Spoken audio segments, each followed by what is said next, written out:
David, help me out here as much as you can. I'm Kevin Deaton. I'm the Republican chairman of Gallatin County, and I'm excited to be here, but I'm more excited to have you guys here, and I appreciate this. Funny thing happened. David and I went to as a delegate to the, what is that called? The convention. The convention a couple of weeks ago, and I'll tell you what, I really got into that. That was exciting. What was exciting is some of the things going on there, people did. They tried to make some changes, and I like those changes that they're trying to make. They tried to do it the right way, which is, I appreciate that, and these guys really stood up for themselves. Some way, they got a little ways, but they didn't make it all the way. So as far as I'm concerned, that's how we got to get to where we're going. Let's do it the right way. Let's take our time. Let's all work in unity. And I had a fun time there. And then David and I left. And I'm driving home, and I call my mom. My mom is Barbara Williams over here, Robert's wife. And I said, Mom, I'm going to Frisch's. I'm going to get a couple of fish sandwiches. And she goes, well, we're going to the Lincoln dinner dance. The Lincoln Reagan dinner. And I said, oh, okay, well, I went to Frisch's, and I went and I ate. And I got to thinking, Dave and I have been talking about getting all these candidates to show up. What a great place to see them. So I crashed it. I have to admit, I crashed, but I waited until Jeff was done talking because I didn't think it would be right. But once they give away the Mary Bunning Award and the Jim Bunning Award, I showed up. I went inside, and I tell you what, I met everybody in here, and I appreciated everybody. I appreciated being there, and we got just about everybody here, and I'm very thankful that you're here. Now, there are some guests here. I'll try and buzz through it because I know everybody is extremely busy. One of the guests I want to mention is Phil Moffett here. Phil, I'm not exactly sure, David helped me out here, but he ran against David Williams for governor of Kentucky the last time. And I believe David ran against some other guy and didn't make it. So thank you for showing up. Good to be here. Thank you. Senator Schickel, I'm going to kind of point you out. I wanted to say that I also tried to get a hold of Joshua Turner, who's also running. And unless he's in the audience, I'm not for sure, but he never did return our phone calls. But I do appreciate you showing up, Senator. We're going to give you a first go at it, say a few words here. And with that, Mr. Schickel.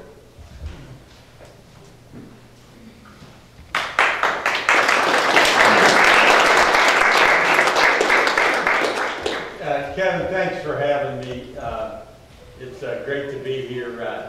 My fiance out in the back row, Christy Heiss, and I are headed to a Derby ball. So we're headed to a Derby ball, and we're all dressed up and all excited about it. But we wanted to come here first because I represent Gallatin County. I've been representing Gallatin County for the last 4 years as your state senator. And I'll never forget the first time I came down here 4 years ago. Well, not the first time I came down, but the first time I came down campaigning. And I was going to a Gallatin County Republican meeting.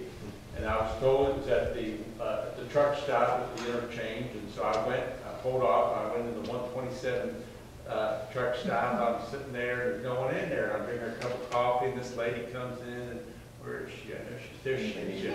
This lady comes in, she sits down at the table across from me, drinking a cup of coffee, and we're the only two in this room. And we're kind of looking at each other and thinking, well, maybe that's who I'm supposed to be meeting with.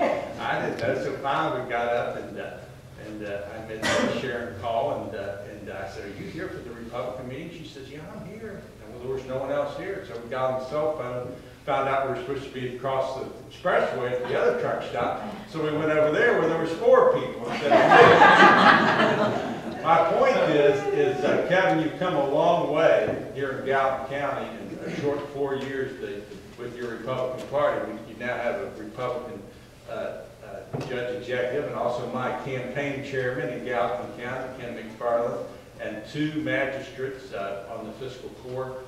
And I can remember when Boone County, the Democrats were a large majority in Boone County. I'm old enough to remember that, and I remember, and now it's so dominated by Republicans. But you've come a long way, Kevin. Thank you for your leadership.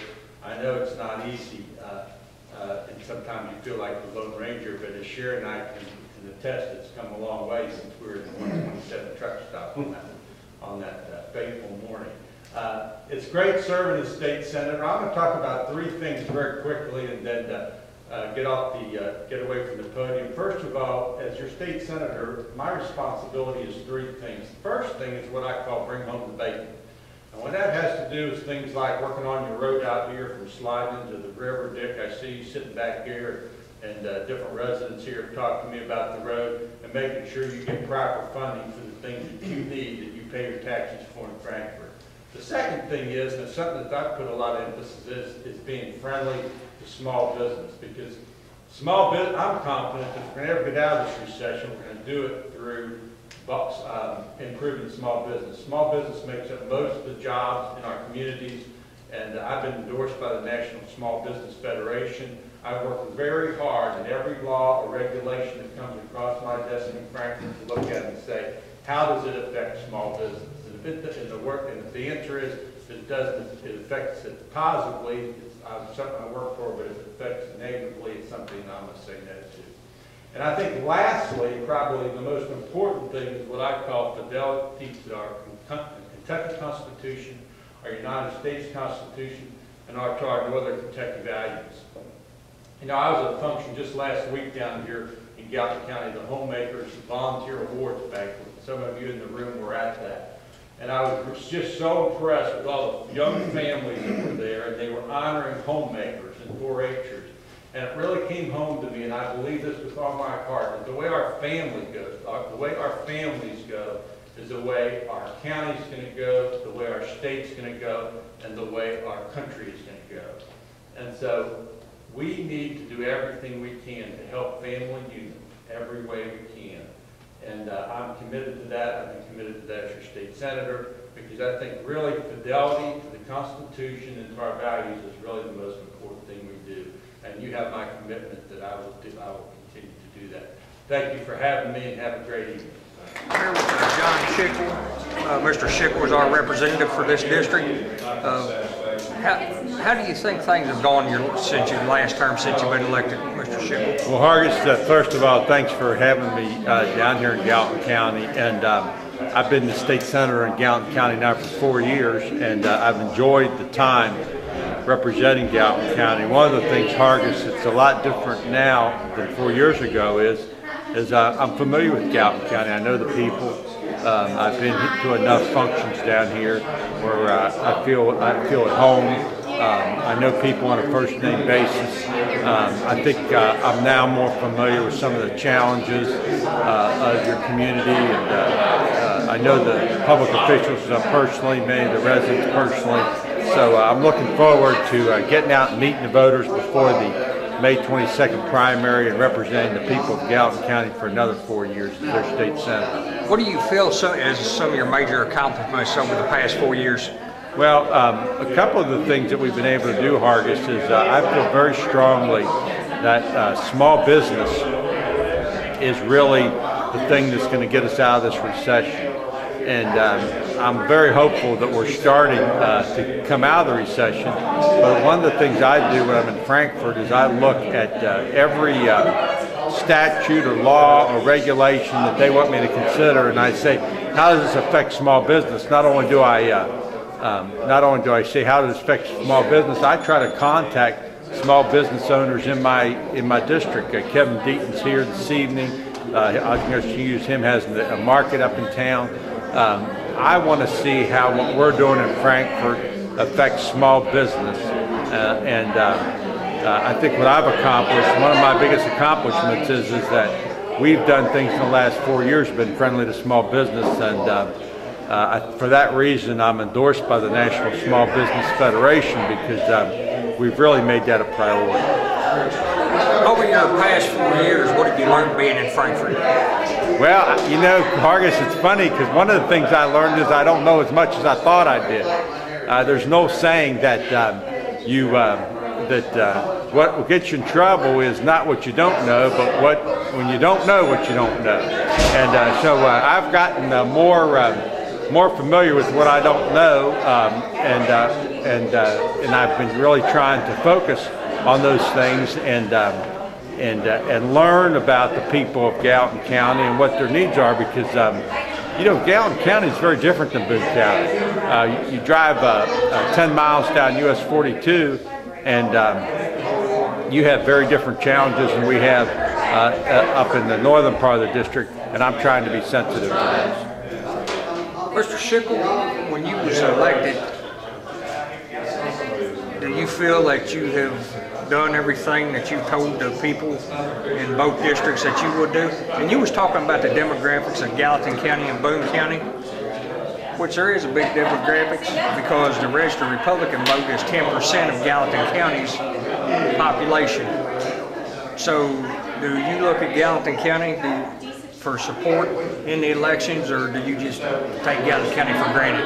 Well, I don't take it for granted. I'll be real frank with you. 4 years ago, my opponent beat me in Gallatin County. I did not win Gallatin County. I don't think that's going to happen this time. I think this time I'll win in Gallatin County, and I think I would pretty handily. But you make a good point, and is that we need to remember when we're in Frankfort that we don't represent just Republicans or Democrats or Boone County or Gallatin County. We represent all the people in the district. So one of the even people that don't vote, we represent.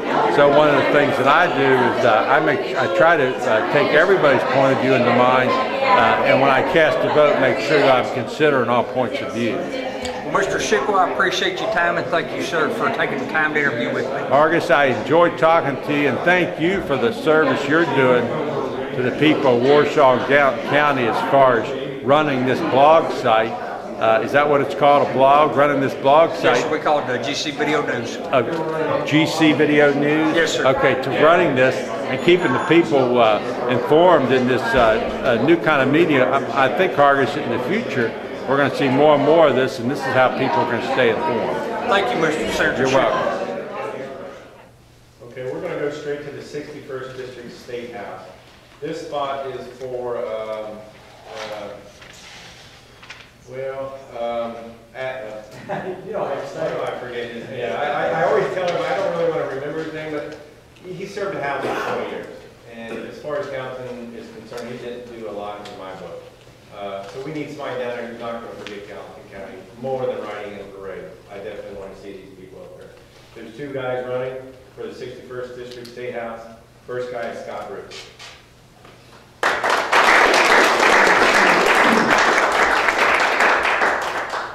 Good evening. Good to see everybody out tonight. Glad you came out to support this Gallatin County meet and greet. I'm Scott Bruce. I live over in Gray County. I have a grocery store, third generation grocery store. We've been strong for 76 years that our grandfather started. We've kept business going.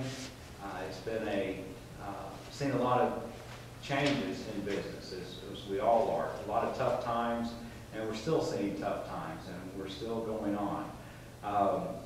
But our people are hurting. What got me into this race? Well, I always forget to tell about my family. I'm married.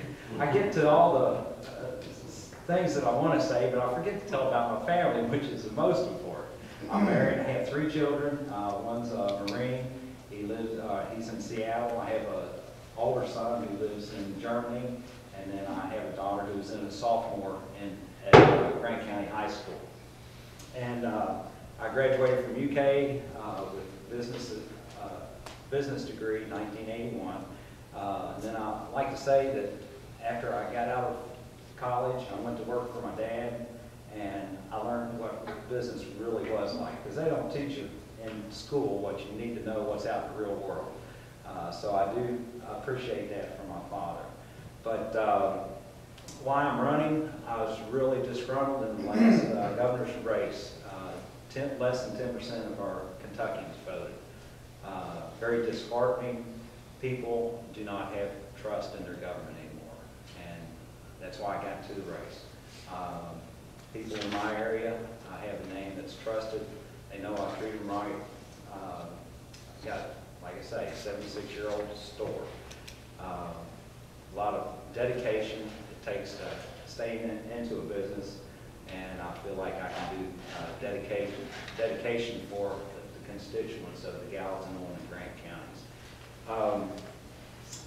And I noticed coming down here, we need businesses to come in.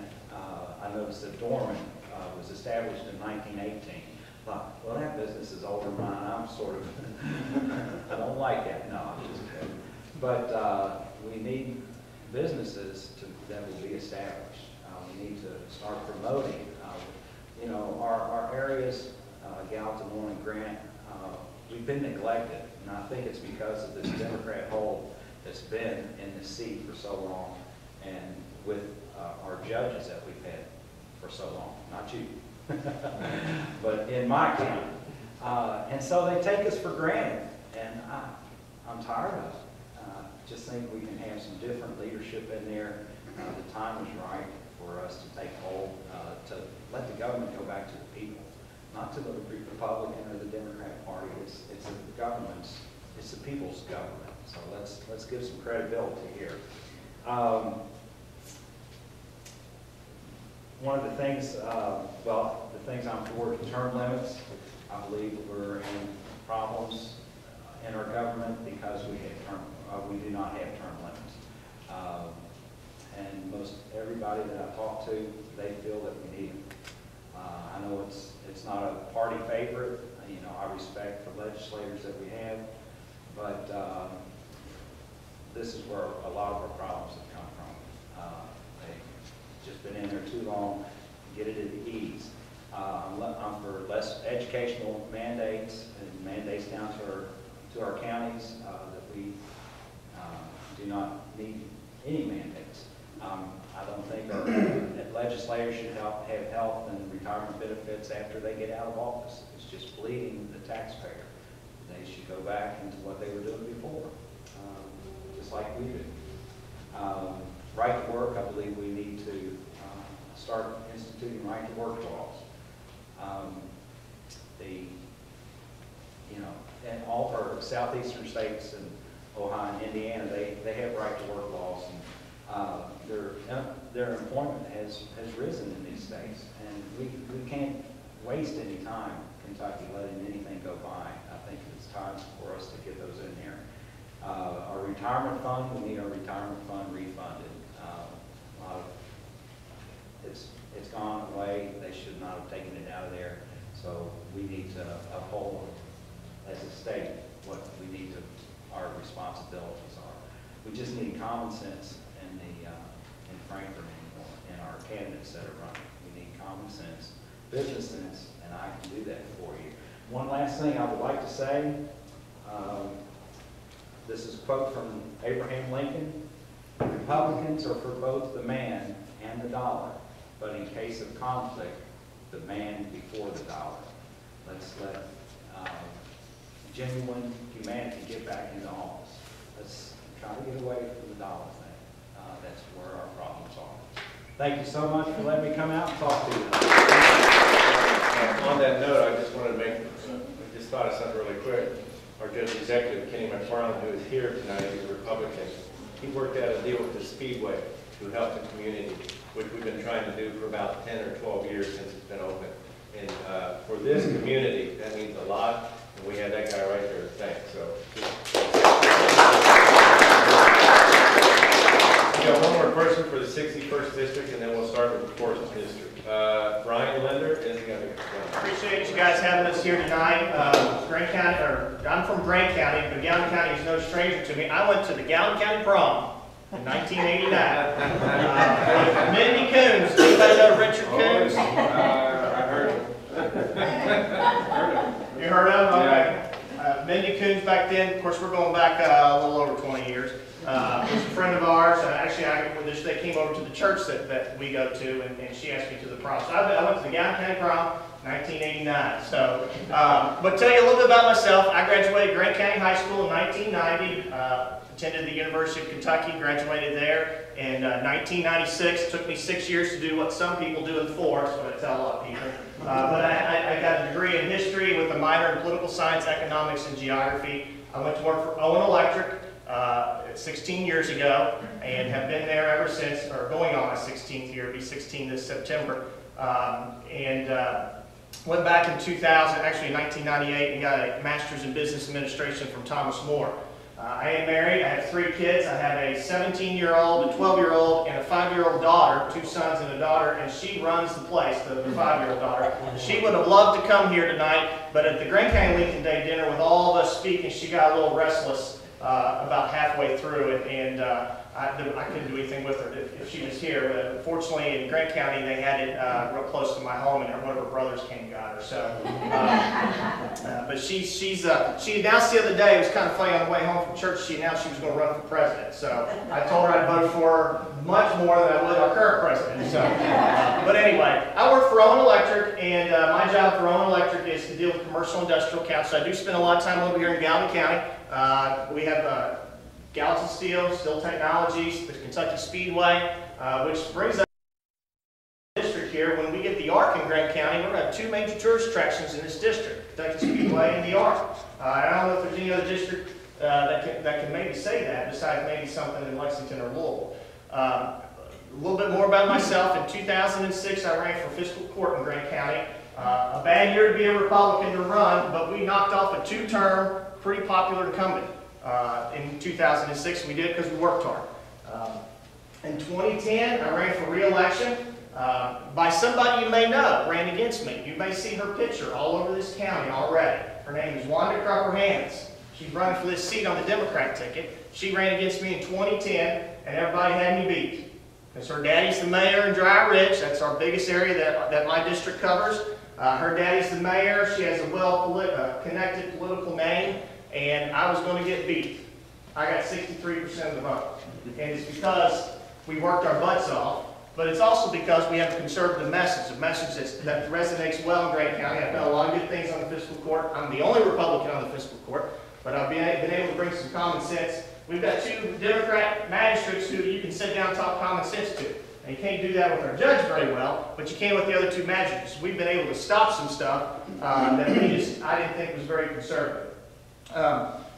Speaking about this district, I think it plays well. All 3 of these counties resemble each other very well. Gallatin, Grant, and Owen are very similar. Of course, working in Owen County, just up the hill here, I get a good view of what's going on in Owen County too. And then being over here with my job, I also see what's going on in Gallatin County, and then of course Grant County. I believe that the current representative of this area is a bench warmer. I don't believe he's done a lot. He's been a bench warmer. I can guarantee you that if you're like me, I'm not a bench warmer. I'm a fighter. And that's what I've done while I've been on the fiscal court. That's what I've done in all my elections. And that's what I'll do in Frankfurt. I'm a fighter. And I'll get in there and I'll fight for you all. I'm not a bench warmer. I like to be in the game. I coach basketball. I know what it's like to be in the game from beginning to the very end. Scott Bruce is an excellent candidate. I think you guys here have got an excellent chance. Between the 2 of us, whoever wins this primary, we're going to win in November. We need 10 seats in the Kentucky House to switch it from a Democrat House Speaker of the House. We'll switch it to a Republican Speaker of the House. And that's what we need to get Kentucky moving, is we can get some things that's being passed in the Senate, like right to work, and some good pro-life bills. I've been endorsed by the Northern Kentucky Right to Life. I've been endorsed by the Kentucky Right to Life. I also have an A rating on the NRA questionnaire. But we can get some of those things that's been stuck, that's gone through the Senate, but is stuck in the House. 10 more seats, we can do it. This is one that they're looking at that can switch. So whoever wins between Scott and I, please get out and support us in November. I can tell you, I looked at the numbers. This is one of the most conservative districts in the state. One of the most conservative districts in the state. This district votes Republican when there's a national election. And we've got the granddaddy of them all this year. And they've got the worst candidate they can have at the top of their ticket. And so all those Republican voters are going to come out. And I'll say this and I'll shut up. You can line me up and I can go. I'll shut up after this. I had a prominent Democrat of Grant County come up to me last night and said, I've been a Democrat all my life, but I'm finding more and more with each election I'm voting Republican. He said, I'm voting Republican this fall in your race. So that's what's going to happen here in Gallatin County. You guys have already proven it here. In Grant County, we've got, I know, 3 gentlemen that are thinking about running for judge executive on the Republican ticket. And the judge told the sheriff the other day, both Democrats, we've got nobody in the pipeline. So the winner of the Republican primary in our congressional race this year is going to be the next congressperson. The winner of our race is going to be the next state representative. And in Grant County, the winner of the judge's Republican primary will be the next judge. It's a good time to be a Republican. I'll shut up now. Y'all got a lot of people. I appreciate y'all. Thank you, Brian. About the only thing I can brag about the last presidential election is the first state to declare a winner was Kentucky, and it was John McCain. 4th District U.S. House of Rep, we are going to do it via alphabetical order. And the first one's going to be Mark Carey, Alicia's going to be next, Tom Massey, Gary Moore, Brian Orther, Walter Shum, and Tom Works. So Mark. Please. Well, thanks, Kevin.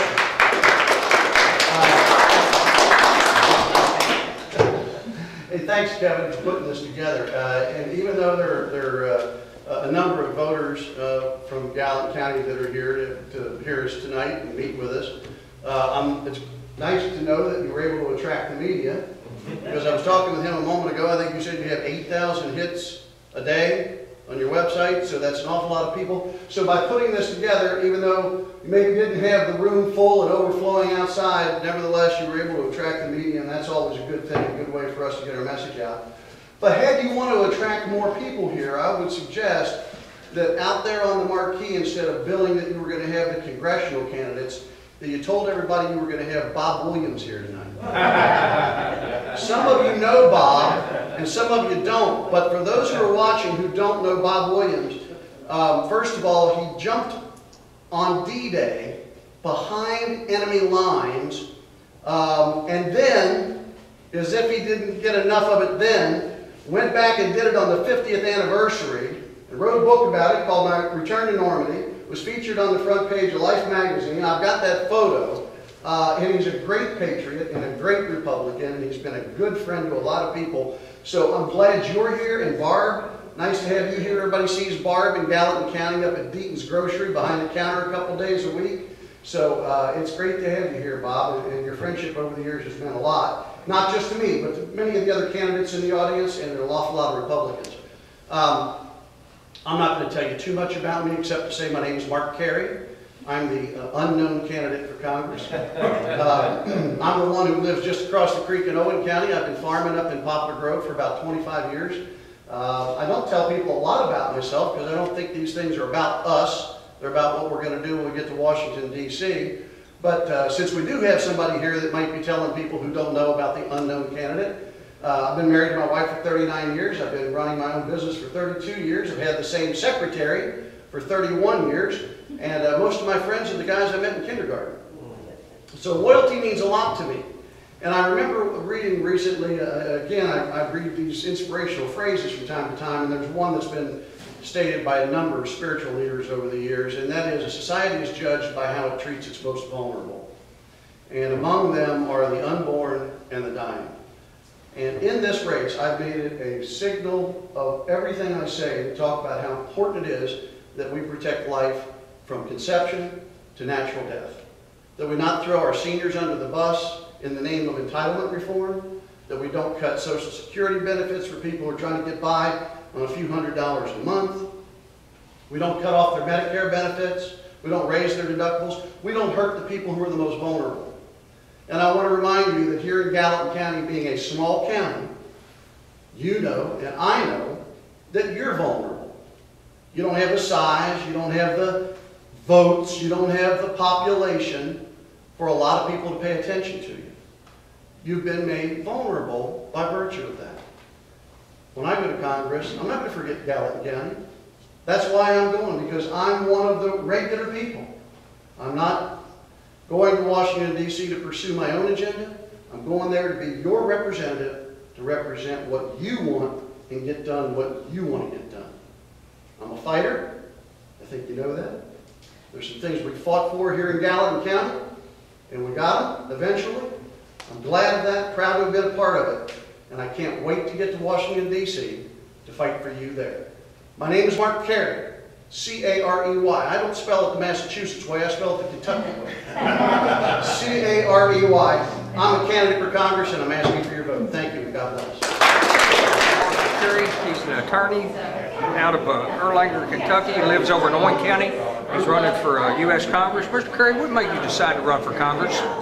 It's just in my nature. I mean, I've always been the kind of guy that when I saw somebody that needed something done, I always volunteered to do it. Jeff Davis stepped down, and I think he took everybody a little bit by surprise when he did that. So I looked at the race. I said, you know, there's a job that needs to be done, and it's just my nature to step up and volunteer to do work.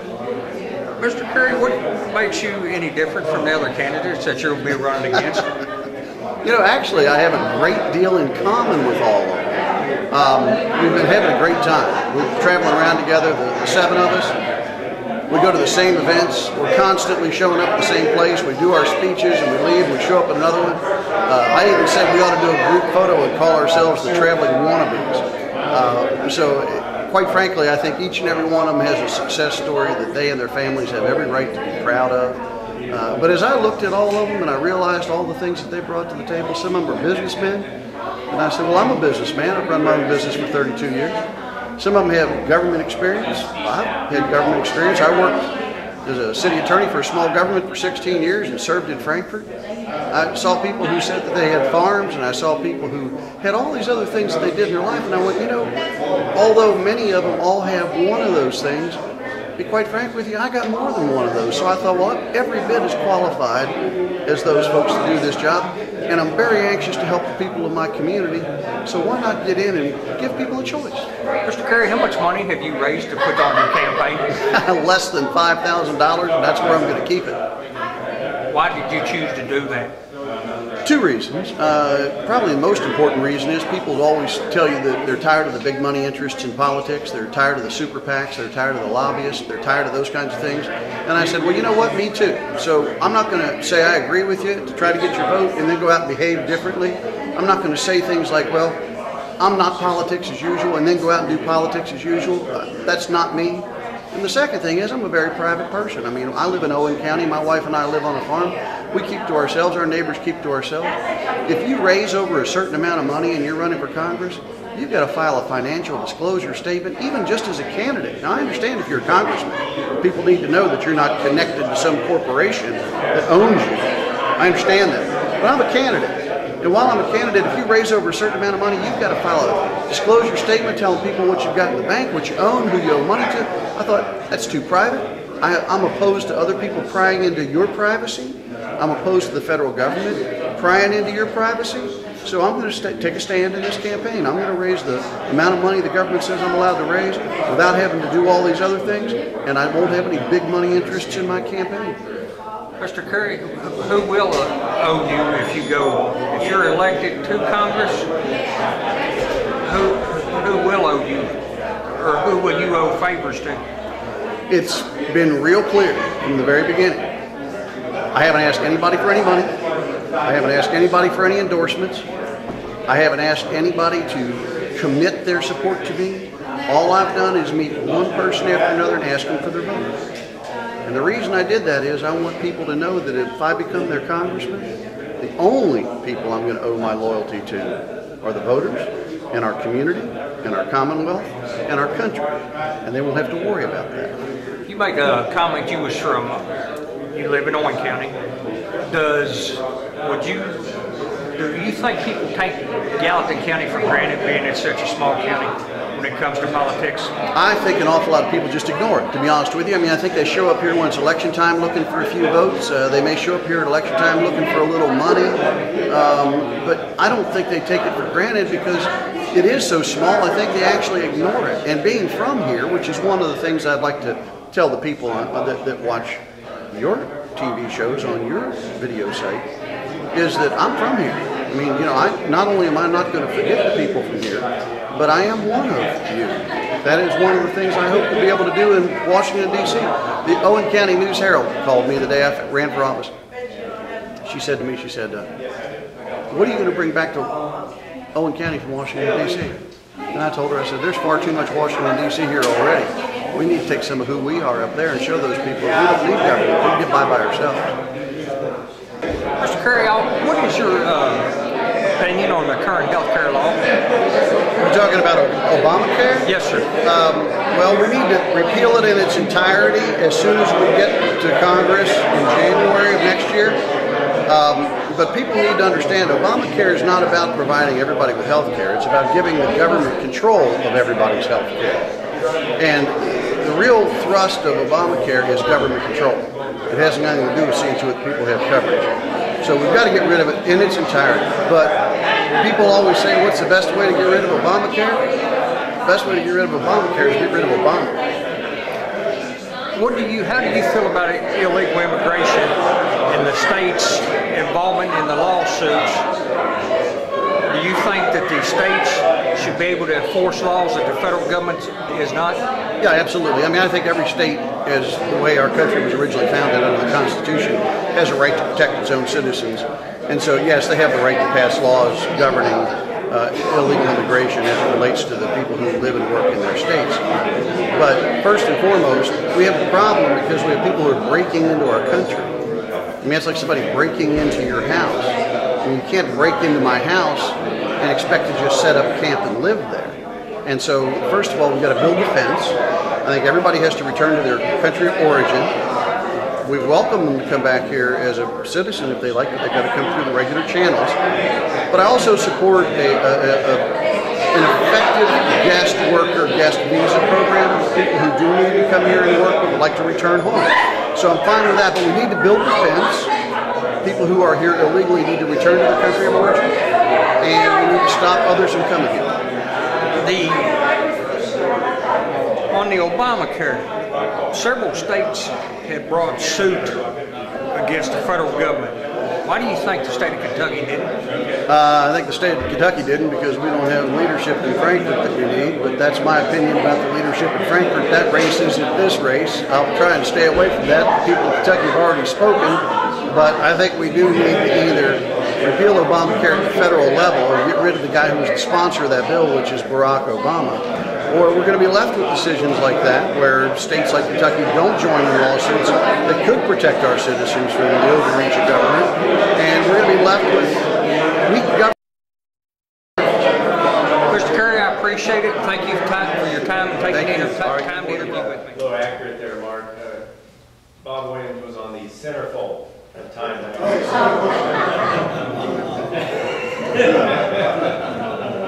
I have 5 copies. The next one is Alicia Webb-Edgington.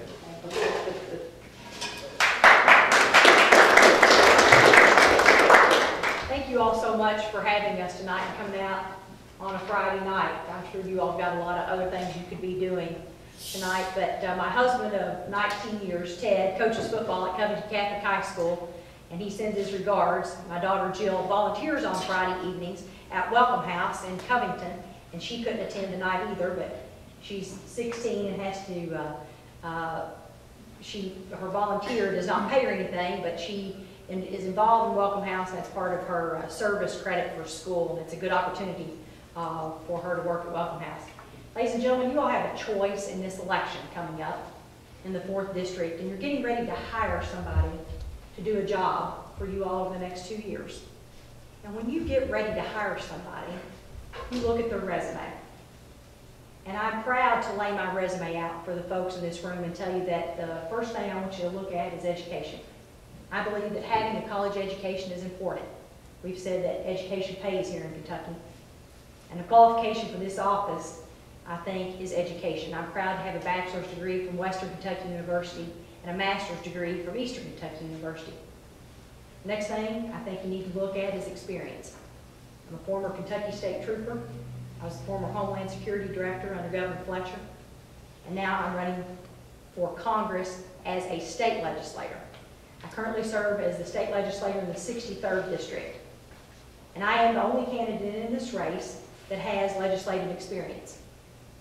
I think that's important because I've shown that I have a willingness to be able to work and get things done in an environment with members of both parties. And we have to do that. And we do that without compromising our principles.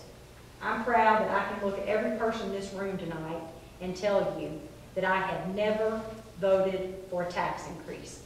Not alcohol, not gasoline, and not tobacco. And I think that my experience as a state trooper shows that if I can stand up to bad guys on the side of the road at night when it's dark by myself and face down drug dealers and lock up child predators, that I'm not going to be intimidated by folks in Washington, D.C. And I want to talk just a moment about what Brian said and Scott said about the criticality of this upcoming election. I'm running for Congress, but I want to put a little plug in here just a minute for the House of Representatives. We need to pick up 12 total seats to turn this thing around in Frankfort. And it is critical, because if we can pick those seats up and turn this thing around in Frankfort, these folks that are running can have a real impact on you in state government, because the Republicans will take over the House in January, and that will send a clear signal to the governor. And finally, in this congressional race, you need to look at references on our resume. And who better to ask than individuals that have done the jobs themselves?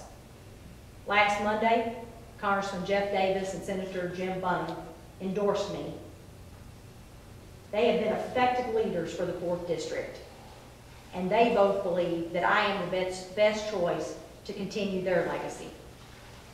So, ladies and gentlemen, I just ask you tonight, humbly, to join me on this journey so that we can prevail on May the 22nd and elect Alicia Webb-Edgington to Congress.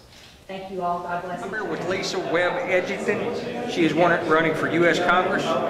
Ms. Edgington, what do you bring that is going to be different from other people to the U.S. Congress? It's a wonderful question. Quite frankly, I'm the only person that's in this race that has legislative experience. We are running for a legislative position, and I currently serve as the state legislator for the 63rd District. I serve on 5 committees in Frankfort: Military Affairs, Public Safety, Appropriations and Revenue, Transportation, Vice Chair of Education, and State Government. And so I'm the only person in this race that has true legislative experience. You mentioned that you served on the military from the state of Kentucky, Military Affairs. What do you think of the current situation with the military and things going on in Afghanistan and Iraq with the troops and things? What's your opinion on that? Well, currently I think that our troops, it's best decided by the folks that are on the ground there, by the military staff, the Department of Defense. They're making a good sound decision on what needs to happen in Afghanistan, keeping our troops safe. But we've thwarted more than 40 attacks on the United States since we have taken the fight to them over in the Middle East. And we've got to be mindful of the fact that Israel is our strongest ally in the Middle East, and we can do nothing but make certain that they are not vulnerable in the Middle East. We live in a Judeo-Christian nation. With the Muslims and things in this country, there is extremists, in my opinion, in every group. What is your opinion on the place of the Muslims within the Judeo-Christian nation that we live in? I think we live in a wonderful country. It's a democracy, and we have the privilege, First Amendment rights to speak, freedom of religion, and I think that we can all live within the confines of the United States and have that wonderful opportunity in the democracy that we currently live in. What's your stance on illegal immigration? I have no room for amnesty in this country. We need to enforce the laws on the books. As a former Kentucky State Trooper, we need to enforce the laws that we currently have. We need to secure our borders, and there is no pathway for amnesty. Do you believe that the states should have the rights to enforce the laws that the federal government aren't currently enforcing? That's a wonderful question.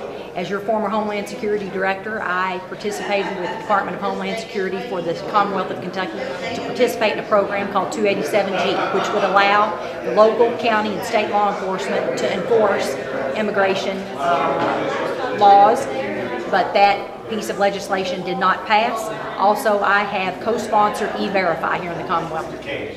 How do you feel about the healthcare, the new healthcare law that's in, with all the states going in on the lawsuits and stuff? I noticed the state of Kentucky did not join in under the Obamacare That's correct. Our Attorney General has not filed a lawsuit against that. I'm disappointed in that. Obamacare needs to be repealed in full, period. Okay. Thank you, ma'am, and I appreciate your time. Thank you, absolutely. Thomas, Matt.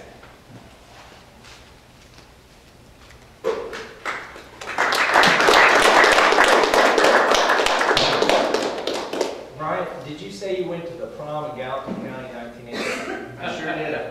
My prom date from 1989 is in Gallatin County tonight. And that won't shock my wife because it's my wife. We went to the prom together in high school. I married my high school sweetheart. That's how that all works out. It won't end up in a fight. But let's see, I grew up in Lewis County, which is very similar. It's a river county. Grew up in a river town called Vanceburg. On our way in, we were kind of checking out Warsaw, myself and my 2 kids and my wife here. We've got 2 kids that aren't here tonight as well. We were trying to figure out which rated better, Warsaw or Vanceburg, the town I grew up in. We gave up when we saw you had a Chinese restaurant. We can't compete with that. I am used to being from an area that doesn't have much representation, so I can appreciate when folks are underrepresented. We don't have, in my memory as an adult, we've never had a state representative from Lewis County. We've never had a state senator. We've never had a congressional representative or a senator. So this is a big step for I think, the rural part of the 4th District. If we get somebody who's elected who can look out for the rural areas and the urban areas of the district. You know, growing up, I realized that it would take hard work and an education to succeed. So, because my dad was a beer distributor and my mom was a nurse, I decided to go to MIT for college. I didn't have enough money to go visit before I went there. I just read about it in the book. So when I showed up the first day, got off the airplane and walked in through the first crosswalk, a car honked at me, and I waved back at the car. Because that's, in Vanceburg, that's what you do. If somebody toots their horn, that means they know you. And so you better wave back even if you can't see who it is. It took me a month to quit waving at cars. But by the time I graduated, and by the way, Rhonda, who's here tonight, my high school sweetheart, she also went to MIT. And by the time I graduated, I had 24 patents. Well, not by the time I graduated, but I had been recognized as the most inventive student at MIT. It takes a while to get a patent. Sometimes it can take 5 or 10 years. But we started a company in our dormitory, a married student housing dormitory at MIT. We grew that and created 70 jobs from those humble beginnings. So we know what it takes to create jobs. We know how government gets in the way. And I like Ronald Reagan's quote on this. He said this 26 years ago, and it's still true today. It's even more true now. He said that, and he was trying to relate the economy to the government. And he says, if it moves, they'll tax it. If it keeps moving, they'll regulate it. And if it stops moving, they'll subsidize it. And that sounds like our banking industry. That sounds like our car industry. And government has really just gotten away a lot of times. The tax code punishes the job creators, the folks that are trying to start companies. The regulations stifle our economy. And by giving out all these subsidies and bailouts, they've drained our treasury and run up the debt in this country. And I'm very concerned about our debt in this country. You know, we owe $1 trillion to China. That concerns me. I believe in free trade, but I don't believe it's a good idea to borrow $1 trillion from a communist country. It's just not going to work out real well for us in the end. To be part of the solution, though, in Washington, D.C., I think you got to first go there with the attitude that you're not going to be part of the problem. So in that vein, I have promised and pledged not to take a congressional pension. And I'm not going to sign up for congressional health care either. And why am I doing that? Because I believe that public service means that congressmen serve you. You don't serve the congressman, especially after they've left office. So that's one of my pledges to you as your servant in Congress. I've got two boys here tonight I don't want to forget. I want to recognize them before I go on. My oldest daughter, she's in a play tonight. My youngest daughter is spending the night at Grandma's house with a cousin. But my son Mason here, he's 14 years old, and we were real proud of him last Sunday. He delivered a sermon in our church to the entire church. And what we found out is he's a better speaker than I am, so I should probably switch places with him. I got to brag on my other son a little bit here too. A month ago, he shot his first turkey. And put food on the table for us, so we were real proud of him too. You know, the folks that came together to write our Constitution, which is a document I think that's a little bit too much ignored these days. When they came together to write that, they weren't looking for a congressional pension, they weren't looking for a career in politics. And I tell people I'm not looking for a career in politics either. I want to undo the damage that's been done to this country by career politicians. But those folks that came together, they were not career politicians. They were farmers, there were businessmen, there were inventors among them, of those 55 delegates. And what they all had in common was heaps of common sense. And that's what they put in that document. That's what we're missing in Washington, D.C. today. You can't spend $1.40 for every dollar you bring in. We're missing the common sense that used to be so prevalent in this country. I think it's still prevalent in this country, it's just not inside the Beltway. And that's what I'm here tonight to ask you to do. If you'll send me to Congress, I'll take some Kentucky common sense and conviction up there and help straighten things out. Thank you, and God bless you. Thomas Massey. Sir, tell us what county you're from. I'm the county judge in Lewis County. Lewis County? You seem to have a lot of support from the Tea Party. Why do you think this is? The Tea Party has two basic elements to it in their agenda. Number one is to be fiscally conservative, and I think they identified that I am the most fiscally conservative Republican in the race. And the other aspect of the Tea Party movement is to limit federal government to its constitutional basis. And I'm a big believer and proponent of the Constitution and all the common sense contained therein. Throughout your campaign, you've said that you bring new blood to Congress. But since there is no incumbent, what makes your new blood different than new blood of the other Republicans running? This is a good question. I differentiate myself from the other candidates by my business experience. My background is engineering. I'm 41 years old. When I went to college, I decided to study mechanical and electrical engineering. From there, I created 70 jobs by starting a company. I received 24 patents. I think we need problem solvers in Congress. I think the days of electing somebody because they had a career in politics or they've got the right last name or because Washington, D.C. insiders have endorsed them, those days are over. We need to get somebody up there that puts our country in front of the party or puts our country in front of getting reelected. Do you feel any of the other candidates share your views? Do any other candidates share my views? I think all the candidates are pro-life, and I think we are all pro-right to keep and bear arms.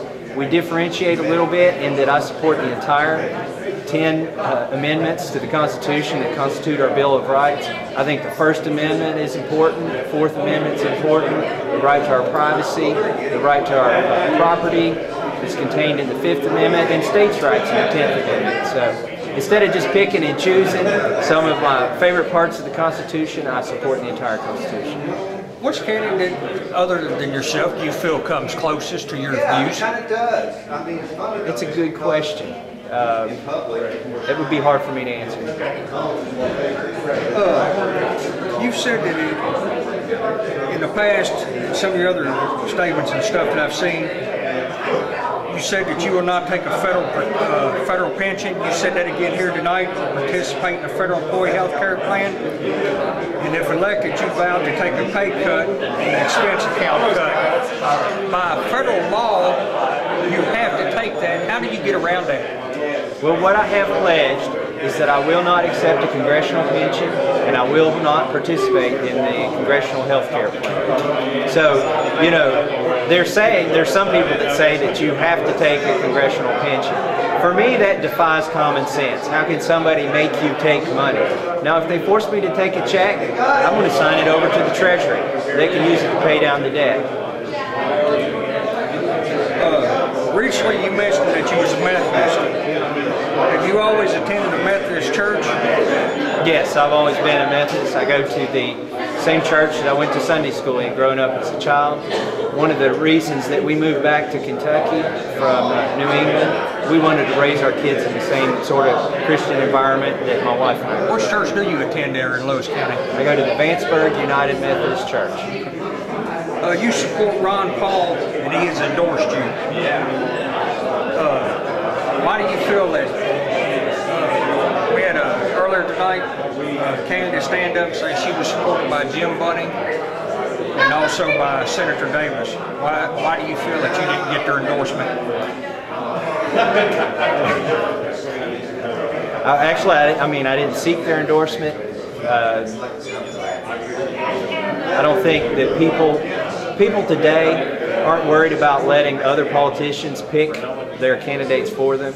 One of the candidates in this race said, would you let somebody pick your wife, or would you let somebody pick your husband for you? Of course you would. Would you let somebody pick who you're going to vote for? I don't think you would. So I think endorsements, although they do bring a little bit of comfort to the voter, I don't think they're what most people base their entire vote on. When you got groups like Stormfront that endorses Senator Ron Paul, groups like that, don't you think, do you feel that you should be distancing yourself from him rather than bringing him close and taking endorsements from people that says that one of their biggest supporters and groups saying, Stormfront saying that they're more like Ron Paul and things?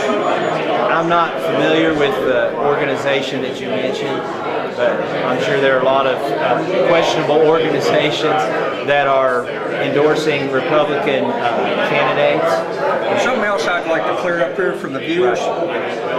People have said in the past that you profess to be an atheist, and that you didn't even attend your own daughter's baptism. Have you ever told anybody that you were in any form an atheist or an agnostic? And is that true? I am a Christian. I expect what you'll see in this race because I am winning the race. The only scientific poll that's been done shows me 10 points ahead. When people get desperate, they start attacking the other person's religion, or they'll try and say that they violated some campaign rules when they don't have anything else to campaign on. And I think that's what you're going to see in this race. That's the reason a lot of good people don't get into these races. You heard tonight me brag on my son. He's 14 years old. He delivered a sermon at church last week. I was never more proud of anybody in my life. So, you're going to see attacks like that. You're going to see people come after good people in the race if they're winning. And I expect a certain degree of that. You said that you was registered as a Republican when you turned 18 and remained a registered Republican ever since. Yet the official voting records show that the first time you registered to vote in Kentucky was in 2006. How do you explain that? Okay. I registered as a Republican when I was 18 in Kentucky. When I moved to New Hampshire, I registered as a Republican in New Hampshire. You can go get the voting records in New Hampshire too. Then when I moved back to Kentucky to raise our kids here, I registered as a Republican. So I've been registered as a Republican my entire life. I've got a couple more questions for you when we'll be done. And I do appreciate you taking the time to, I just got a couple more when we'll be done. Well, I got a question for you. Where do you come up with these questions? Just off the internet. Where I get on the internet, I've been researching the candidates and everything. I've been asking, I've got to interview Mr. Kerry, several of the other candidates, and there was a list of questions that I put together that I was going to ask, because a lot of stuff you see on the internet is rumor and things, and it's just stuff that I was wanting to clear up. And I do appreciate you taking the time to answer the questions. But you do understand when somebody says, is it true that you beat your wife, that when you, there's no way to answer that. My wife give me a whipping if I try to beat her. But you understand what I'm talking about. Yes, That's kind of the gotcha politics. Yes, sir. And if you want to ask questions like that. I've got just a few more. You have been critical of career politicians But you have been out campaigning almost every day while drawing a pension as a judge. Right. As a matter of fact, I don't draw a pension. I'm not vested in the pension system, and I have turned down the county health care plan that is offered to me for free as a judge executive. I think I'm probably the only one in this race that's held a public office and turned down any benefits. And if you go check the records, you'll find that's true. I pay for my own health care just as anybody else would in the private industry. You mentioned a while ago you held 24 patents, I think it was, from MIT. Did you own them patents, or was your name just on the patents, or did you own them? Or? You want to ask that again, or what?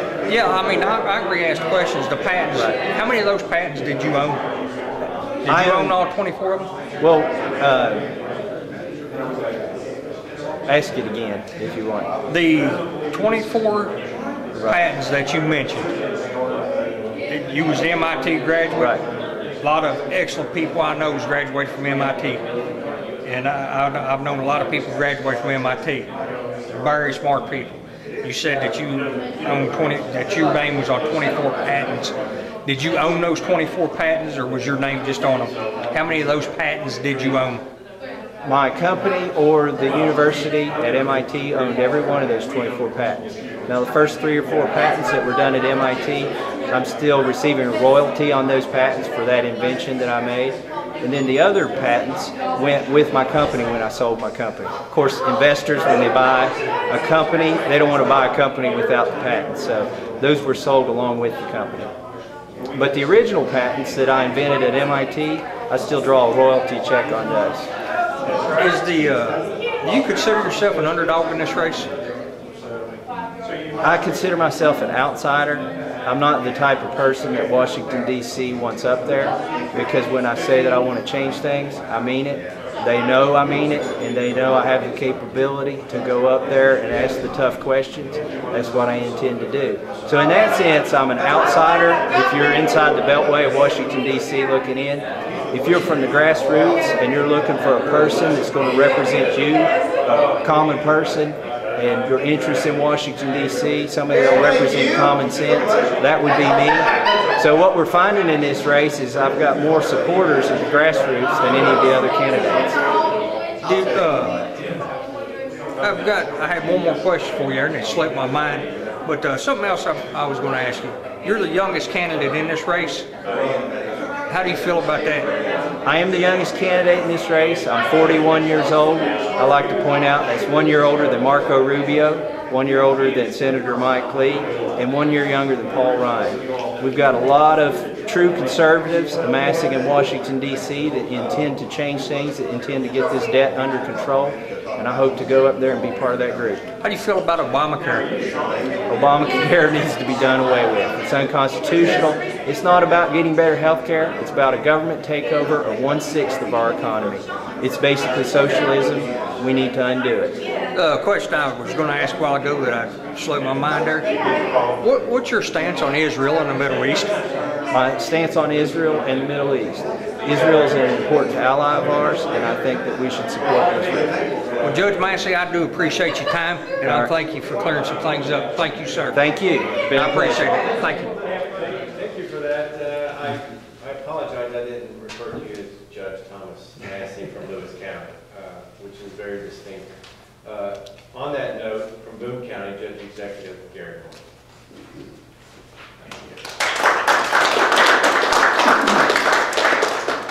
Well, thank you so much. It's a pleasure to be with you here tonight. I feel like your neighbor because I am. There's so much that Boone and Gallatin do together. We share district judges and circuit judges and many other things because we're part of the same district, and it's always a pleasure to be here. I grew up in Pendleton County. Grew up on a tobacco farm. We raised beef cattle, tobacco, corn, and president of my FFA chapter. Graduated from Pendleton County High School in 1975. Went to work for a gentleman by the name of Biz Kane at a Wiseway Supply Company, and I was the 4th employee hired there. And Wiseway is a company that also interacts a lot with the people of Gallatin County. Matter of fact, I'd forgotten about it, but I was talking to your county judge a while back, and he said, Gary, don't don't you remember, you used to load my trucks at Wiseway because you did contracting work, and I knew him as the new judge in Gallatin County, and I hadn't made the connection until you reminded me, Kim. But we go back a ways, and that means a lot. You know, after 20 years of business experience running the Wiseway companies, and we grew that to stores in 3 states at one point because the economy, we pulled out of Indiana, and now we're in 2 states, 5 stores, and about 70 employees today.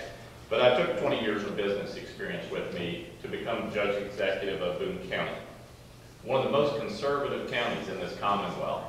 And they've elected me there 4 times because I've delivered conservative principles and stood by what I promised.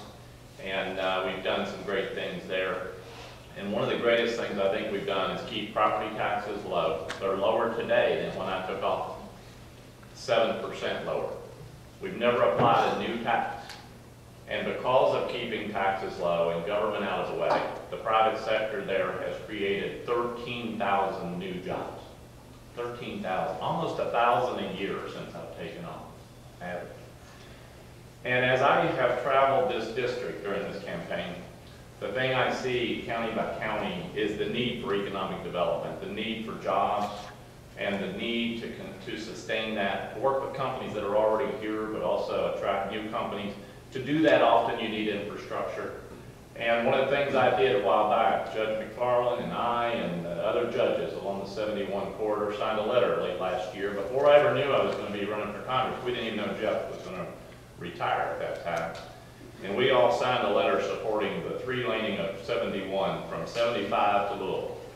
And it's that way, 75 is 3 lanes from northern Kentucky to Lexington, but 71 needs to be 3-lane down. You talk about an economic development boom for the area, especially with the Speedway. It needs to happen, and our next congressman needs to work with our counties and state transportation cabinet to make those kinds of things happen. I want to work with each and every county judge and mayor and others to create jobs in your county. I know how it works. I've sat across from companies and helped recruit them, worked with companies that were already there, and as your congressman, I commit to do that. Agriculture is something else that's very important to Gallatin County, as it is many of our counties. 5 of the most tobacco-dependent counties in the Commonwealth are in this 4th congressional district. And replacing tobacco, working with agriculture to make sure we are sustainable and that we have the proper transition is something else our congressman needs to do. We spoke to Kentucky Farm Bureau this past Wednesday night. That was the topic of discussion there, and something that I enjoyed greatly. You know, we have a moral obligation to get this country back on track. My wife Joy, who you all know well, and I have 2 children and 3 grandchildren. And we have 2 future generations to get this country back on track. We have to get this out of control debt and deficit under control and deal with it. We've got to cut it. We have enough taxes. We don't need to raise taxes. I've signed a no new tax pledge by the Americans for Tax Reform, Grover Norquist group, and I'm proud that I've signed that. My record indicates that I'm for lower taxes, but the way we're going to get this country back on track is get spending under control, tackle the debt and the deficit. I'm for a balanced budget amendment. I'm for adopting an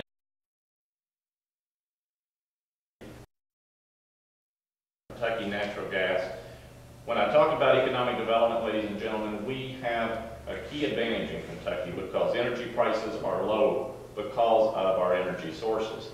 And that gives us an advantage when we're recruiting companies, and we don't want to lose that advantage, and we don't want to lose the jobs created in eastern and western Kentucky. In wrapping up, I'm a Christian. I'm 100% pro-life.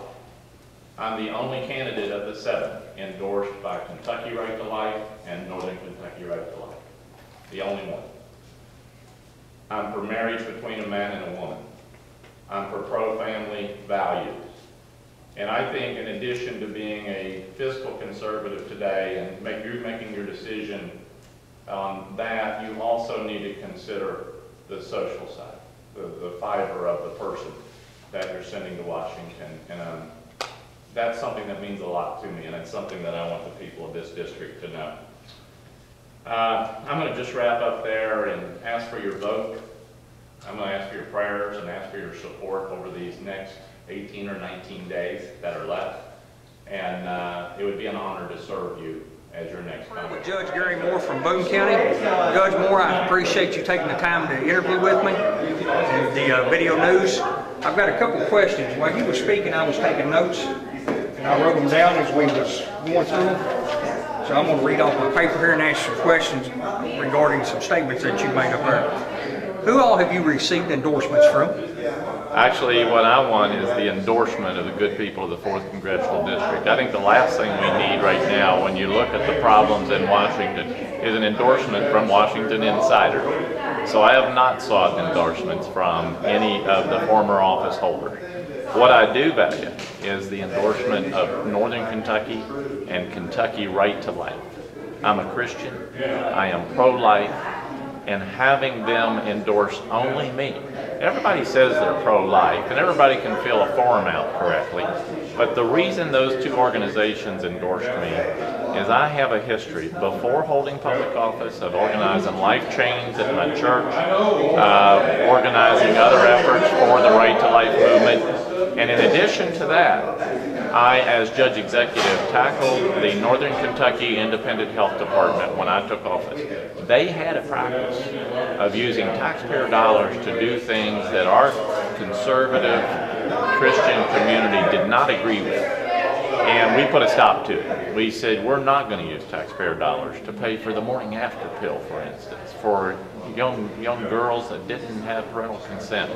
So Northern Kentucky Right to Life, Kentucky Right to Life, I'll have an A rating from the NRA. I have a concealed carry permit. I believe in the Second Amendment, and having that kind of rating from the NRA will be very important, and it means a lot to me. I also have a group of pastors that have endorsed me from the Christian community, and I'm very excited to have the endorsement of several ministers. Did you get an endorsement from our county judge? Actually, I've been endorsed by 4 judge executives, and Judge McFarland is one of them. Judge Vogel in Oldham County, Judge Rothenberger in Shelby County, and Judge Pendry in Campbell County. And I'm very proud of that. How do you feel that Senator Representative Senator Davis didn't endorse you and Jim Bunning?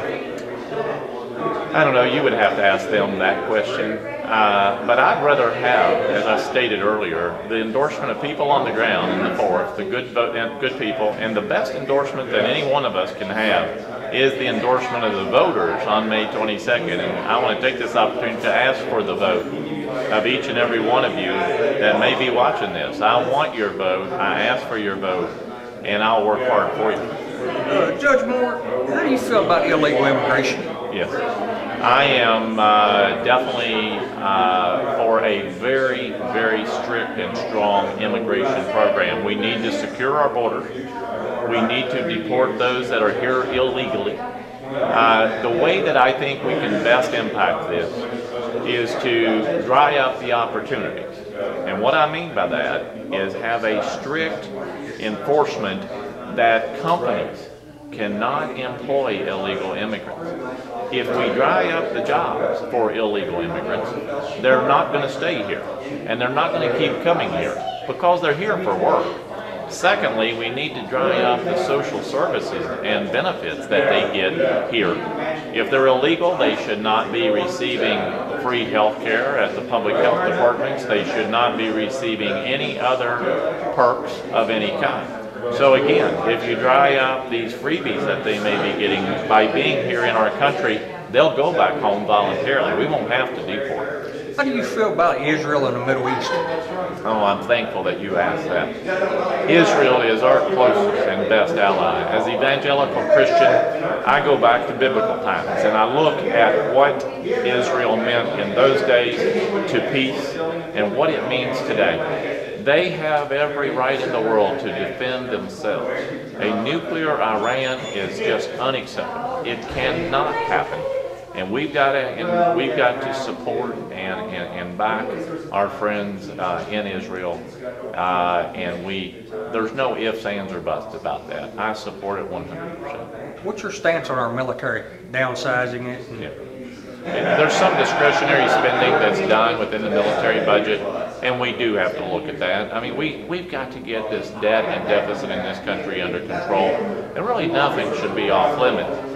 But when it comes to core services, we've got to maintain what we've been doing with our military.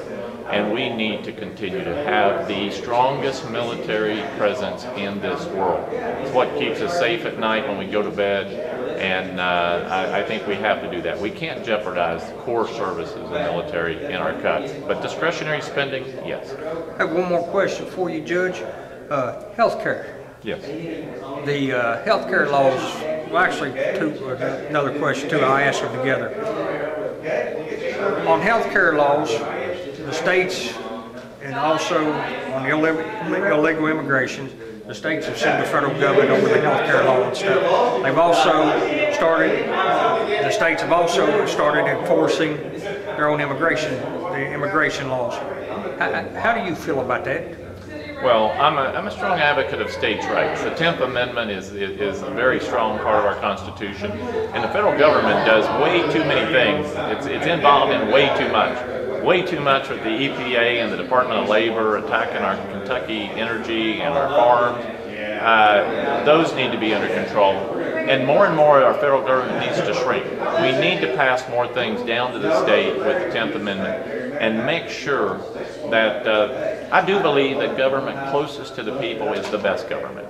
So being a county judge, being a local government official, there's things we can do better than the state. And moving that one other level, there's things the state can do better than the federal government, and we need to be out of those things.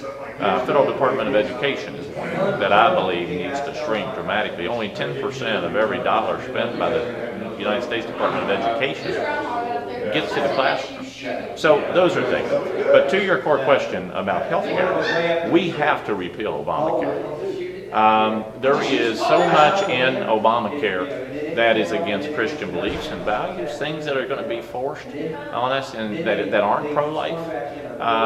What we've seen the Obama administration attack with Christian values and Christian organizations.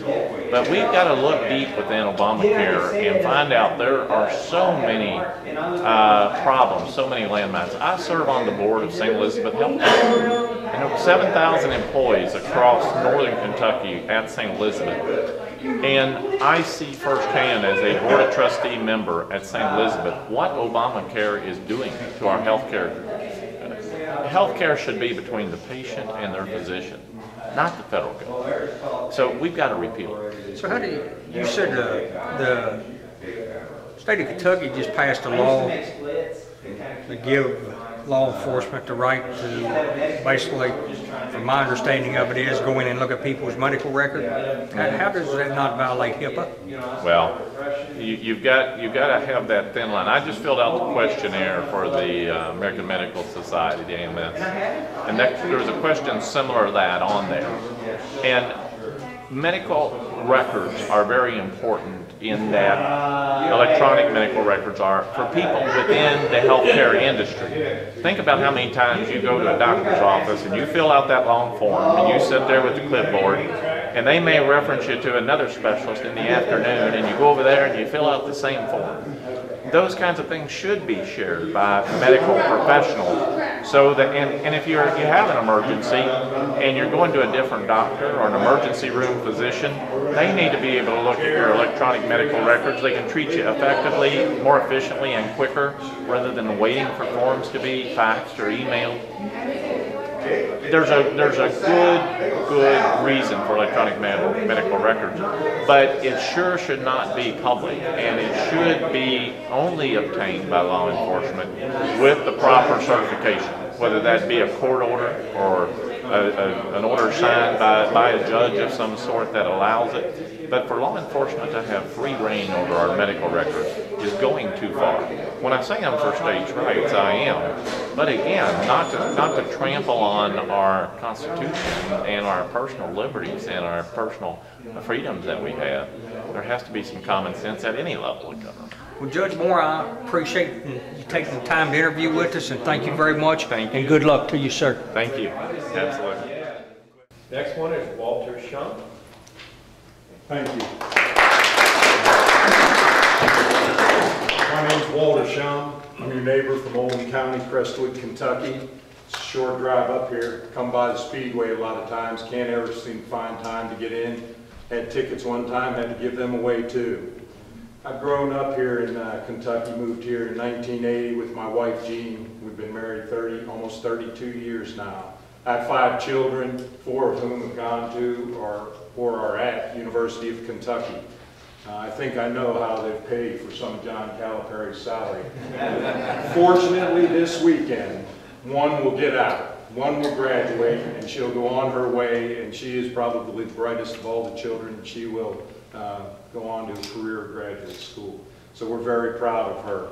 For the first time in quite a while, we won't have 3 in college at one time, and I'm thankful about that. I'm also a businessman in Oldham County. I'm a developer, builder, and realtor. I've worked in that business for the last 17 years. Before that, I raised up 5 different companies from nothing and built them into successful businesses, including a stint in the 90s in the healthcare industry. I owned a small managed care company that we grew into a regional purveyor of healthcare throughout 7 states with about 42 employees. We enjoyed that business. It gave me a look at healthcare and the healthcare industry from the inside out. I got to see how the doctors, the lawyers, the payers, the single payer systems, and third-party payer systems really work. Healthcare in the United States is not great. It can be better, and it can be better if we apply free market principles. I'm a free market guy. I think business in America has the innovation, the talent, the intelligence to take us where we need to be. I don't think the government is where we should place our faith in terms of planning for our economy and our business. I'm also a member of the Board of Education in Oldham County. I've been 3 terms. I'm in the middle of my 3rd term now. I'd only ever run once, and I ran that one time because our planning commission and the board got together to stop development and building in our county, and we thought we needed a builder voice. I stepped up and ran. Since then, I've been elected 2 more times unopposed. We're running one of the top-ranked districts in Kentucky with almost dead last in funding, 173rd out of 174, and I think our state legislature needs to take a look at how they're funding Kentucky schools. On that note, I don't believe the Federal Department of Education or the federal government should be running anything in our schools. Our Constitution in Kentucky, our boards of education, and our parents know best for the kids in their community. Who better to decide how we should educate our kids than our own adults and parents and guardians in our community? I believe as well that we should fund our schools on the state level. The government money coming down is only a string with a lot of conditions attached, and very often costs more than we really get out of it. I'm also a farmer in the community. This year I'm pleased to have rented my farm because I'm doing this to Kevin Jeffries, who's helped us a lot over the years. We've raised cattle, soybeans, and corn in the past. I'm not the guy that gets on the tractor. Well, I get on the tractor and bush hog. That's all they'll let me do. But with the price of diesel fuel, we don't do that much anymore either. But we have run a successful farming operation over the years, and I'm pleased to say that if I go to Congress, I would support the farmers, would support Farm Bureau, and would support agriculture in the United States.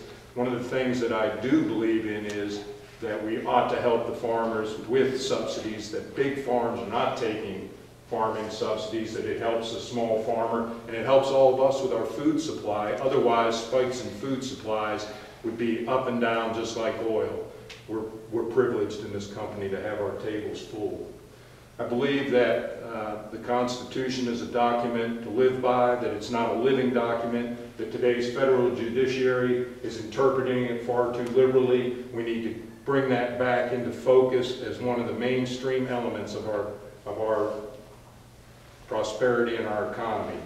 Also, excuse me, also that regulation through the federal government has brought our businesses to the point where we can barely move forward and make a profit. I'm a member of Southeast Christian Church. We were at Bible study Thursday morning. We were studying Judges. We were studying Saul and Samuel. And that lesson meant a lot to me, particularly because Saul was not obedient to God, and I feel in the United States at this point in time, we're not particularly being obedient to God, and that we're getting our just deserts for the actions that we are partaking in, and we need to bring family values back to our culture. My wife and I started a nonprofit organization about 6 years ago. It's called OperationParent.org. It's dedicated to the education of parents, two-parent families, single-parent families, guardians, about teen issues in our culture today. In closing, I'd like to say that it's a privilege to have come here tonight. I'm a neighbor from Oldham County. I've been looking at the statistics lately, and one of the reasons that I'm here is that there is not parity in the spending throughout the state. Our southern 3 counties, Spencer, Oldham, and Shelby, have received somewhere in the neighborhood of 64% of the federal per capita spending as compared to Boone, Grant, and Kenton counties. It's been that way for a decade, and throughout the rest of the district, almost $20 billion compared to $25 billion in spending has gone to those 3 northern counties. It occurred to me that we've had congressmen from that district for a long time, and it might be time to break that cycle. Not since Gene Snyder was elected congressman in the 1970s and into the 80s have we had someone in the southern district. So I'm here to ask for your vote this evening. Bring a southern district Kentuckian back to Congress on May 22nd. I hope you'll prayerfully consider Walter C. Shum, Walter Christian Shum, for your next congressman. I'm a businessman, I'm a father, I'm a devoted school board member. I've done a lot of community service, and now I think it's time to take that to the next level in Washington, D.C. Thank you very much. I'm the guy with the constitutions in the back. Please take a free copy to your family and friends. Shum? Shum. I hope I got that correct. You did get it correct. He's running for the U.S. House of Representatives to be one of the, if elected, be the one representing Gallatin County. I have a few questions for you, Mr. Shum. Okay. The first question I had, why do you feel that you wasn't endorsed by Jim Bunning or by Jeff Davis? Well, I'm not part of the Republican mainstream. I kind of came out of nowhere from Oldham County. The southern part of the district hasn't been a popular area for congressmen over the last 30 years. Well, 25 anyhow. And the Republican Party's strong up in Boone, Kenton, and Campbell County. Jeff Davis and Senator Bunning knew folks and knew of their records and their service in the legislature. I can't say as I blame them for that. Why would you take on and endorse an unknown? I've done this for purely different reasons. I've done this for reasons of our children's future and their children's future. And so the Republican Party was not on the forefront of my mind.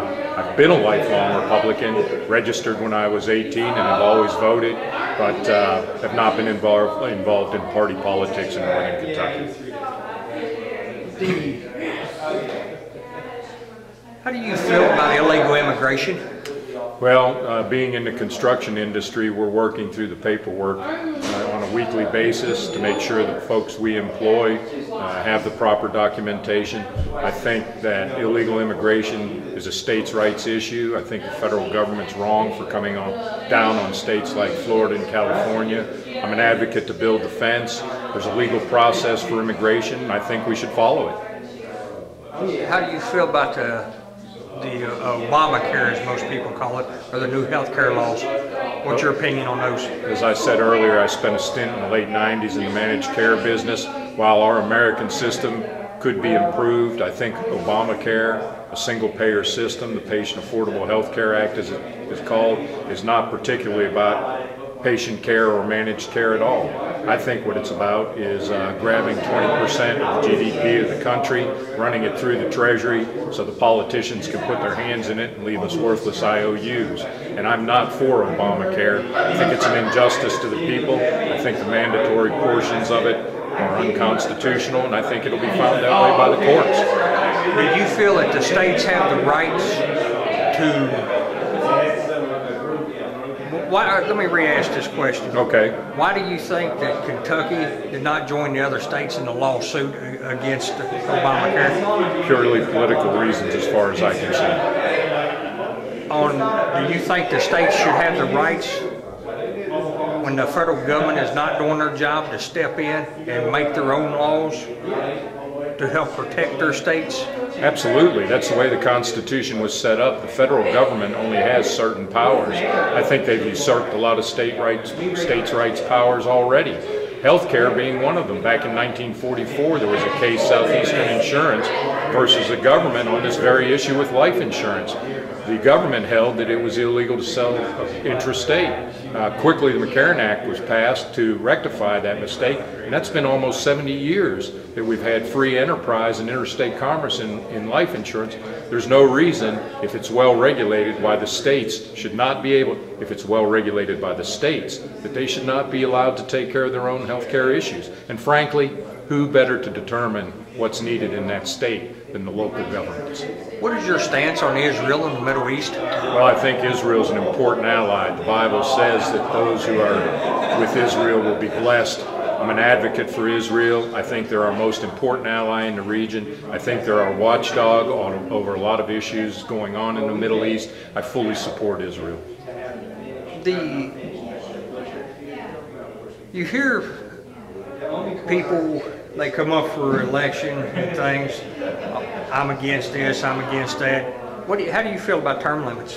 Well, I'm for term limits. I said before, as a matter of fact, in one of the talks I had talked about term limits, I said representatives 2, 3, maybe 8 years at the most, senators 1 to 2 years, and of course, given the current situation in the White House, I think the president ought to be single term.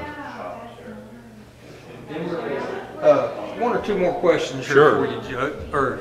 You sit on the school board. Yeah, I'm not the judge. I'm sorry. I'm not a politician at all. You sit on the school Yes, board sir. down in Oldham County? Yeah. The state has a law that gives the county, the school boards, the right to raise people's taxes without taking the vote. I believe it's Senate Bill 44. Yes, if I'm not, House Bill 44. Or, yes, House Yeah. Bill 44. Right. How do you feel about that? Well, in a district that was high growth, I feel like as long as you come up against it and you follow the law, that you can take the 4% if that's what's necessary. I also feel like we should do everything in our power to keep school expenses under control. In our district, before we ever even consider raising taxes or hearing about raising taxes, we're always asking the superintendent for additional ways to cut. I think the funding, and in our district, we were able to cut $4 million, but over the last 3 years, those savings were quickly eaten up by federal and state mandates that are not funded. Our district is 173 out of 174.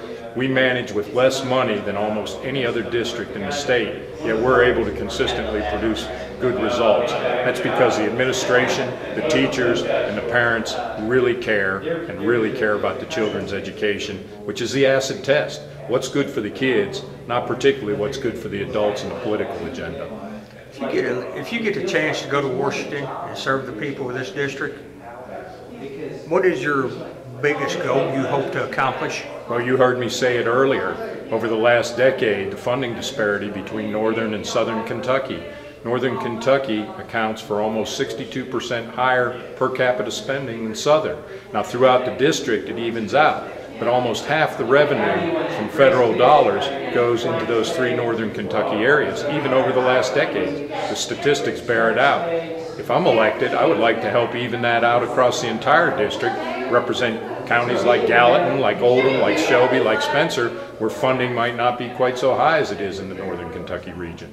Mr. Shum, I appreciate you interviewing with us, and thank you, sir. Thank you so much for your questions. Thank you. Have a good Before we evening. get to Mr. Tom Works, I just wanted to say that I was pretty lucky, but I did have one person turn me down. Mitt Romney couldn't be here tonight, and I'm pretty sure we can get him the next time. Tom Works.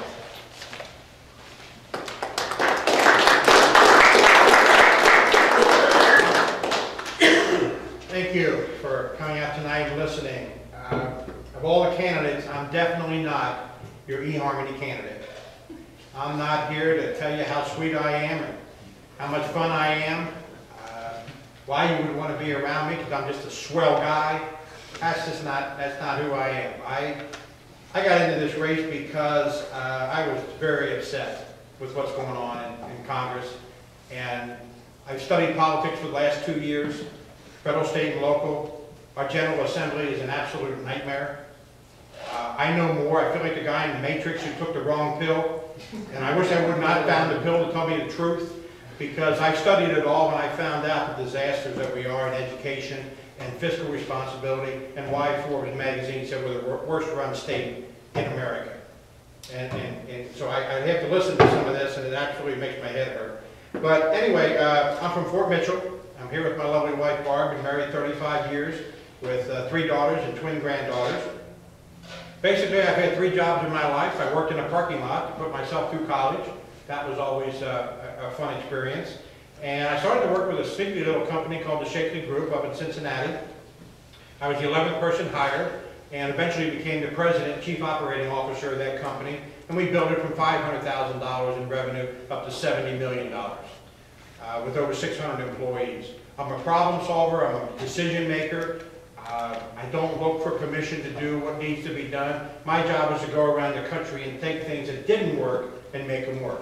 A division spending $1.32, my job was to get it to 70 cents and make it better. So when I look at what's going on in Congress, what's going on in Washington, I believe that's what we need. Because I look at it as this is really a quite simple job that I'm applying for. Is the federal government spends $3.8 trillion a year, and they take in $2.2 trillion a year, and we're $16 trillion in debt. Now 4 programs, Social Security, Medicare, Medicaid, and welfare, make up $2.3 trillion a year of our receipts.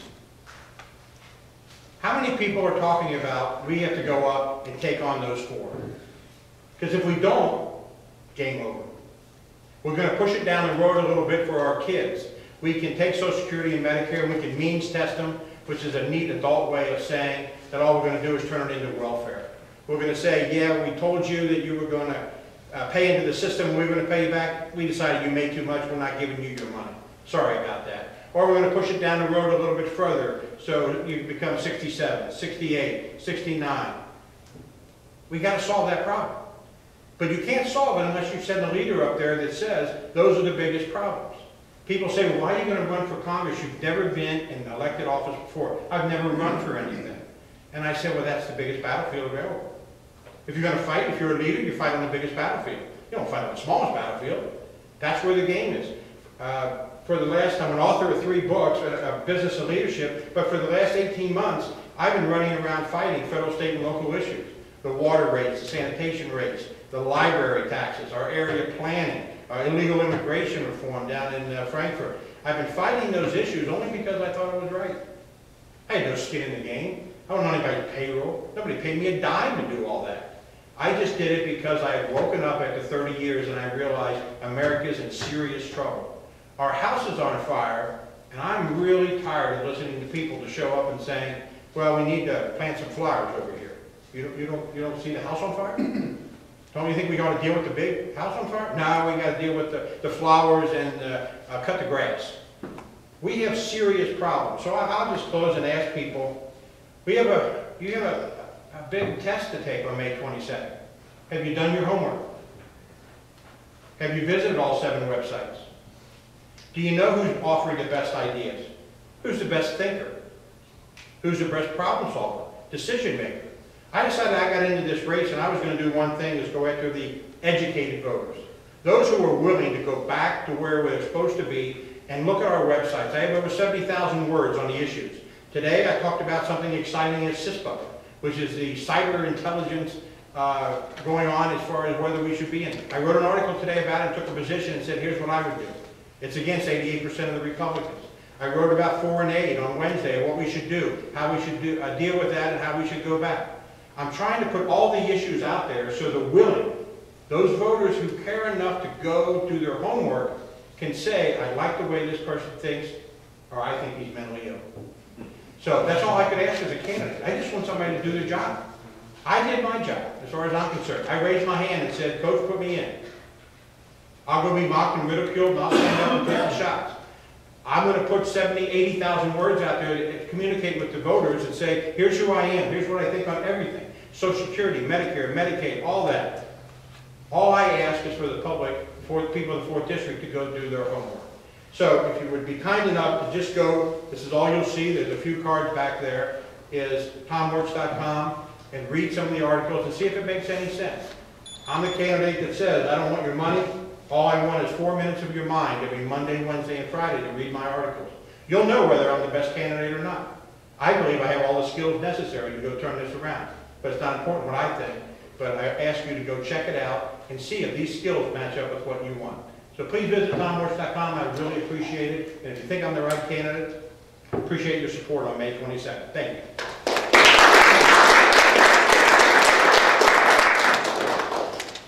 This pretty much wraps up the meeting tonight. We really appreciate all Republicans showing up and non-Republicans showing up, and mainly the candidates. We thank each and every one of you guys. You guys are what makes this all, is what this is all about. I think that I can pretty much speak for most Republicans in this community. We're going to support whoever wins, and we're going to support them vigorously. So there will be a small Republican meeting afterwards if anybody's interested, but I know you guys are busy. Thank you for showing up, and be careful going home.